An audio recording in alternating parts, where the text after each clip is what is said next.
तौबा की तस्बीह करने से तौबा नहीं होगा। अस्तगफिरुल्लाह रब्बी मिन कुल्लि ज़ंबिन व अतूबु इलैह, 1000 दाने की तस्बीह लेकर बैठ जाइए, 1000 मरतबा इस जुमले की जो है तकरार कीजिए, जिक्र खुदाबंदी का आपको सवाब मिल जाएगा, तौबा नहीं होगी। सही तौबा की शराइत 3 है।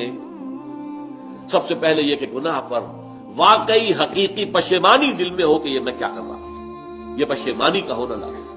नंबर 2, अहद करना कि अब कभी नहीं करूंगा, चाहे कुछ उस अरसे के बाद फिर वो किसी कमजोरी या ईमान की हालत में तौबा तोड़ बैठे, ये दूसरी बात है। और तीसरा एक मरतबा लाजिमन छोड़ दिया जाए। और चौथी शर्त ये है, ये तीनों चीजें भी अगर पूरी हो गई हैं हुकूकुल इबाद के दर्जे में, तब भी माफ नहीं होगा गुनाह। जिसका हक मारा है, जिस पर जुल्म किया है, जिस पर ज्यादती की है, जब तक उससे माफी हासिल नहीं करोगे अल्लाह माफ नहीं करेगा।